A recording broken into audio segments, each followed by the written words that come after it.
சாதாரணமான ஒரு வாழ்க்கை, ஆனால் நமக்கு எல்லாருக்குமே ஒரு பெரிய கனவு. எவ்வளோதான் உழைச்சாலும் அந்த கனவு அடையிறதுக்கு நமக்கு பல வருஷங்கள் ஆகுது. அது என்ன தெரியுமா? அதிகமான காசு சம்பாதிக்கணும்னா நம்ம இப்போ வாழற வாழ்க்கையை கொஞ்சம் மாற்றி ஆகணும். அது என்னென்னு பார்க்க போகிறோம். அது மட்டும் இல்லாமல் நம்ம வாழ்க்கையை இந்த வீடியோவில் நம்ம ரீவைண்ட் பண்ணி பார்க்க போகிறோம். ஸோ வணக்கம் எஸ்கான், நான் அவங்க Sanath and welcome back to the Nani video. நான் போடுற வீடியோஸ் உங்களுக்கு பிடிக்குதுன்னா மறக்காமல் சப்ஸ்கிரைப் பண்ணிட்டு பாருங்கள். அது எனக்கு குட்டி மோட்டிவேஷன் வந்து கொடுக்குது. நம்ம சின்ன வயசில் இருக்கும்போது பணம்னு சொல்கிறது நம்ம அப்பா அம்மா கிட்ட இருக்கிற பேப்பர் ஆகும். அது ஏன் அவங்க நமக்கு பிடிச்ச ரிமோட் கண்ட்ரோல் ஜேசிபி வாங்க செலவு பண்ண மாட்டாங்கன்னு சொல்லி அவங்க மேலே நமக்கு சின்னதாக ஒரு கோபம் வந்து இருக்கும். ஆனால் நமக்கு 14 வயசு ஆகும்போது நம்ம வந்து 10ஆம் கிளாஸ் படிச்சுட்டு இருப்போம்.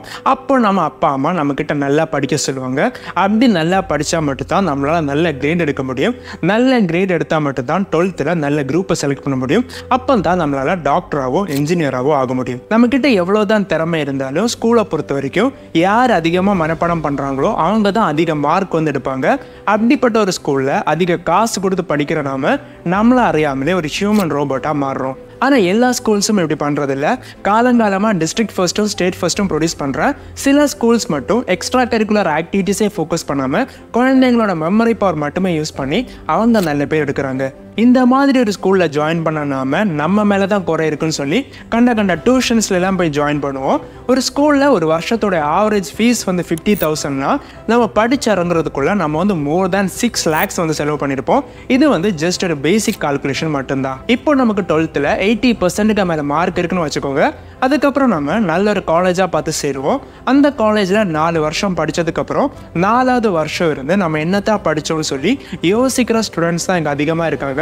அது மட்டும் இல்லாமல் நம்ம அந்த காலேஜ் படிச்சு இறங்கும் போது நம்ம வந்து டோட்டலாக 11 lakhs வந்து நம்ம எஜுகேஷனுக்காக ஸ்பெண்ட் பண்ணியிருப்போம். என்ன ப்ரோ 11 lakhs மட்டும்தான் எவ்வளோ வருஷமாக நம்ம ஸ்பெண்ட் பண்ணோம்னு கேட்டிங்கன்னா, இதில் பஸ் ஃபீஸ் ஸ்பெஷல் ஃபீஸ்னு சொல்லி எதையுமே ஆட் பண்ணல.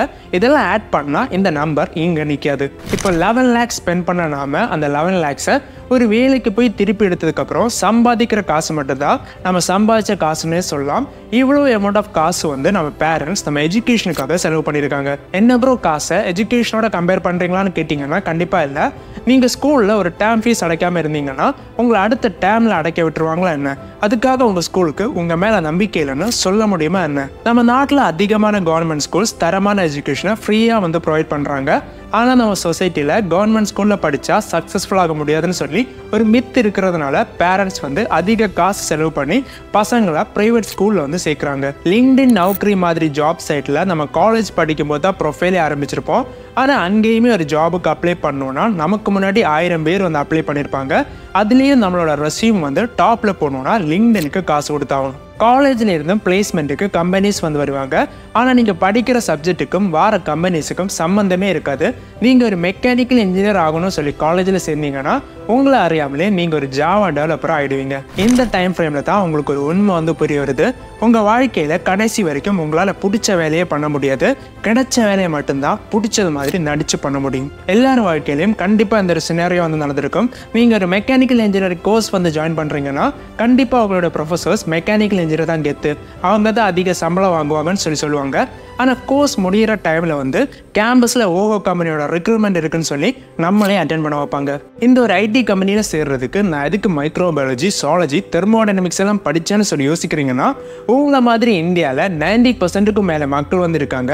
அவங்க பண்ணுற வேலையை பிடிக்காம தான் பண்ணிட்டு இருக்காங்க. அந்த 99% ஆஃப் மக்கள் பண்ணுறது மாதிரி நாம் பண்ணுறதுல தப்பதும் இல்லை. ஆனால் நம்மளால் அடுத்த எலான் மஸ்கோ ரட்டன் டாட்டாவோ ஆக முடியாது. நீங்கள் எப்போது யோசிச்சு பார்த்துருக்கீங்களா எப்படி எலான் மஸ்க் இவ்வளோ குறுகின காலத்தில் உலகத்தோட பணக்காரங்க பட்டியலில் வந்தாங்கன்னு சொல்லி? எலான் மஸ்காக இருக்கட்டும், இல்லைன்னா ஒரு 24 வயசு பையனாக இருக்கட்டும், அவனுக்காக உழைக்கிற வரைக்கும் அவனால் அவனோட தேவையை மட்டும் தான் பூர்த்தி பண்ண முடியும். அதுவே மற்றவங்க அவனுக்காக உழைக்கும் போது அவனை சுற்றி இருக்கவங்களோட தேவையை நிறைவேற்ற முடியும். ஒரு மனுஷனுடைய சராசரி ஆயுள் காலம் வந்து 70 வருஷம்னா நம்ம வந்து 50 வருஷத்துக்குள்ளே அதிக காசு சம்பாதிக்க தான் உழைச்சிட்டு இருக்கோம். ஆனால் அந்த ஓட்டத்தின் போது நம்ம ஒரு விஷயத்தை வந்து மறக்கிறோம். அதுதான் மதிப்பு. கூகுளில் ஒர்க் பண்ணுற ஒரு ப்ராஜெக்ட் மேனேஜருக்கும் ஒரு ஃப்ளோர் கிளீனருக்கும் அதிக சம்பளம் வித்தியாசம் இருக்கும். என்னத்தான் அந்த ஃப்ளோர் கிளீனர் அதிக வேலையை பார்த்தாலும் அந்த கிளீனர் இல்லைன்னா இன்னொரு கிளீனரை வேலைக்கு போட முடியும். ஆனால் ப்ராஜெக்ட் மேனேஜரை அப்படி மாற்ற முடியாது. அதனால் இங்கே வேலைக்கேற்ற சம்பளம் இல்லை, மதிப்புக்கேற்ற சம்பளம் தான்னு புரிஞ்சுக்கோங்க. முன்னாடி சொன்னது மாதிரி நான் மெக்கானிக்கல் இன்ஜினியரிங் தான் படித்தேன், ஆனால் எனக்கு ஐடியில் வேலை கிடைச்சிச்சுன்னு சொல்லி போகிறதுல தப்புதும் இல்லை. ஆனால் வருஷங்கள் போகுந்தோறும் உங்களோட மதிப்பை நியூ ஸ்கில்ஸ் லேர்ன் பண்ணி அப்டேட் பண்ணிக்கோங்க. இல்லைன்னா உங்களுடைய கம்பெனி உங்களை ஒரு கொத்தடிமையாக தான் பார்ப்பாங்க. என்ன ப்ரோ சொல்கிறீங்க, நான் இந்த வேல்யூவை இன்க்ரீஸ் பண்ணால் என்னால் அதிக காசு சம்பாதிக்க முடியுமான்னு சொல்லி கேட்டிங்கன்னா, இந்த வேல்யூவை இன்க்ரீஸ் பண்ணால் கண்டிப்பாக உங்களால் அதிக காசு வந்து சம்பாதிக்க முடியும். ஆனால் உங்களால் நீங்கள் நினச்ச அந்த ஆடம்பர வாழ்க்கையை வந்து வாழ முடியாது. எல்லாரும் சொல்கிறது மாதிரி நீங்கள் உங்கள் கனவு வாழ்க்கையை வாழணும்னா கண்டிப்பாக நீங்கள் ஒரு பிஸ்னஸ் பண்ணி தான் ஆகணும். அந்த பிஸ்னஸும் ஒரு ஸ்கேலபிளான பிஸ்னஸாக இருக்கணும். அது என்ன ப்ரோ ஸ்கேலபிள் பிஸ்னஸ்னால், உங்கள் பிஸ்னஸை வருங்காலத்தில் விரிவுபடுத்த முடியணும். உதாரணத்துக்கு ஒரு டீ கடையை ஆரம்பிக்கிறது ஒரு பிஸ்னஸ்னால் அதை ஃப்ரான்ச்சைஸ் போட்டு கொடுக்கறது தான் ஒரு ஸ்கேலபிள் பிஸ்னஸ்.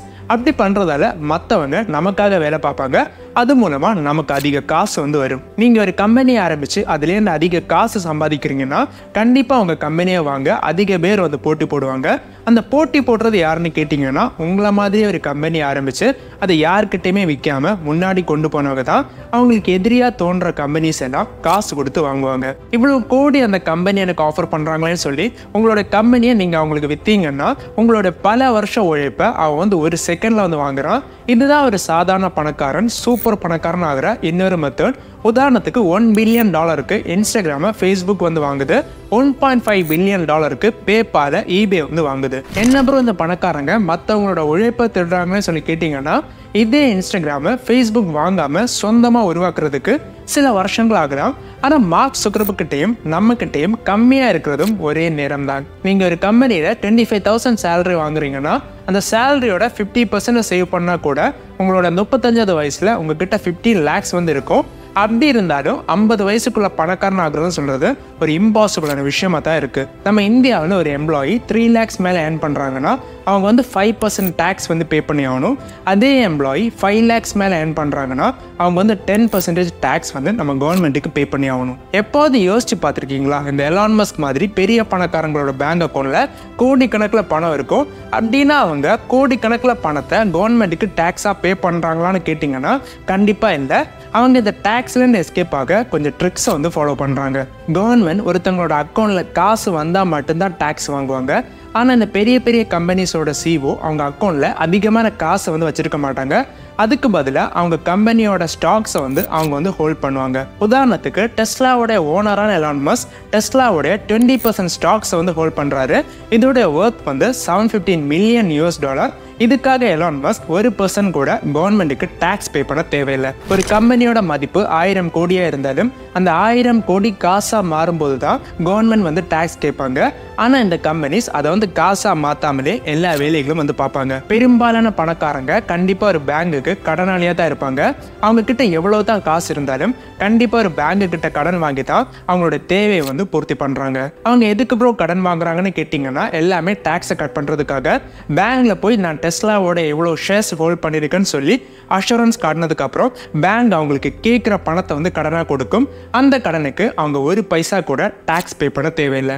எலான் மஸ்க்கும் அவர் வாங்குற சம்பளத்தை ஸ்டாக்ஸாக தான் வாங்குறாராம். அது மட்டும் இல்லாமல் ட்விட்டரை வாங்குறதுக்கு அவருடைய சொந்த கம்பெனியான ஸ்பேஸ் எக்ஸ் கிட்டே இருந்து $1 பில்லியன் லோன் எடுத்து தான் அந்த ட்விட்டரை அவர் வாங்குறாரு. மாத கடைசியில் காசு இல்லாமல் அடுத்த மாதம் எப்பண்டா ஆகும்னு சொல்லி காத்திருக்கிற நாம இந்த காசை உண்மையிலே சம்பாதிக்க தெரிஞ்சவங்க அதை யூஸ் பண்ணுற விதத்தை பார்க்கும்போது நமக்கும் அவங்க கிட்டே இருந்து கற்றுக்க நிறைய விஷயம் வந்துருக்கு. இந்த வீடியோ முடியும் போது உங்ககிட்ட சொல்ல விரும்புகிற விஷயம் என்னன்னா, பணத்தோட பின்னாடி போகாதீங்க, உங்களுடைய மதிப்பை வந்து அதிகப்படுத்துங்க, பணம் உங்களை தேடி வரும். ஸோ இந்த வீடியோ பிடிச்சிருந்தா இதை உங்கள் ஃப்ரெண்டுக்கும் ஷேர் பண்ணி சப்போர்ட் பண்ணுங்கள். ஸோ வேறொரு வீடியோவில் சூப்பராக ஒரு கண்ணில் உங்களை மீட் பண்ணுறேன். டில் தென் சனத் பை.